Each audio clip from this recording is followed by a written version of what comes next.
All right, my rocking red star ladies. I am going to make a seared filet mignon with shoestring Herby fries, okay?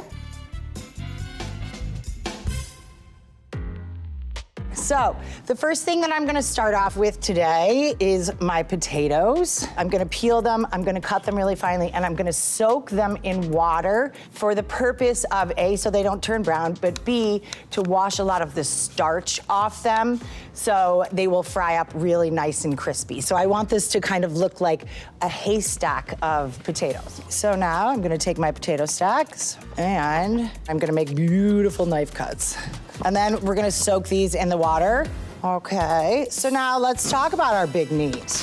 A filet mignon, also known as beef tenderloin, is a very, very tender cut of meat. It's not a particularly flavorful steak. So we need to season this up a lot. Nice big salt everywhere, some onion powder. I have granulated garlic and I have some smoked paprika. Already it starts to smell good. So we have our butcher's twine. We are going to make a knot, tuck the tail in. Now, over the top of your hand and make a loop, and then we just go around.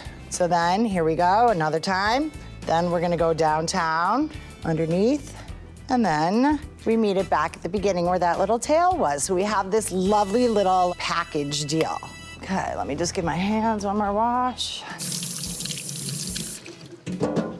All right, so I am going to go ahead and get my steaks seared. We want our pan nice and hot. So in the meantime, I'm gonna start to get the mise en place for my sauce. So I have some mushrooms. So we need to just go around and kind of pull the stem out. And then we're like, oh my goodness, look at those little guys. These are kind of the wood mushrooms. They're called maitake mushrooms. And I'll show you how, oops, look at, we have a nice hot pan happening. Yes. So I really want brown food on the outside because brown food tastes good. These guys, I'm gonna just cut this stem and then we break them into these little fluttery guys. So we're gonna have different textures, different flavors going on with our mushrooms, but mostly like that nice big earthiness. All right, let's take a little look-see at our steak. Ooh. Right? There's schools of thought. People love a grilled steak. I myself love a steak seared in a cast iron frying pan because it's like you really develop that nice brown meat crusty situation. And then we're gonna get it in the oven and then we're gonna pull it out of the oven and let it rest because the juices are really active inside there. And we wanna give them a chance to calm down so we have a really nice juicy steak. So I'm going to set my timer for 10 minutes. I'm putting my potatoes through the salad spinner because if they're not dry when I put them in oil, that could make a little flame or it will spatter at me and that's not delightful. And we wanna work in small batches here. I'm gonna also give these guys a little bit of a swish. My fry station is doing great stuff over here. Rotate. Right? All right. Smell that already. Doesn't it smell delicious? We want to take the temperature right in the center.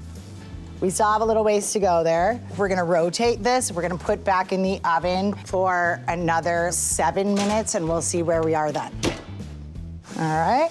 When they're almost done, I'm gonna throw some herbs in there. So look at this, I'm gonna throw a little rosemary in there, a few sage leaves, and also just for fun, I'm gonna throw in a little chili. Give it a little swish. All right, so there we go. Look at really nice and brown and crispy. Salt these guys. And then you move them off the paper towel so they don't get soggy.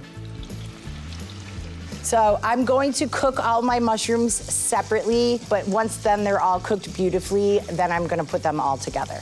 So I'm focusing on mushrooms and potatoes right now. A little shot of olive oil there, and a little bit of thyme. I really want like lovely browned mushrooms. All right, and so then shiitake mushrooms. All right. Okay, potatoes are all done. I don't need to worry about serving these when they're hot. That's why I can go ahead and just get these knocked out. So, gonna have my beautiful mushrooms happening here.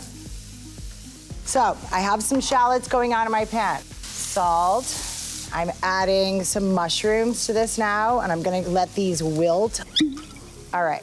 When we are flambeing, we never, ever, ever, ever add liquid like that is this flammable from the bottle to the pan while it is on the burner. Because a stream of this could catch on fire and then you're like, and then what do? You throw it and you have sort of like a Molotov cocktail. Hang on, let me just go get my steaks out of the oven.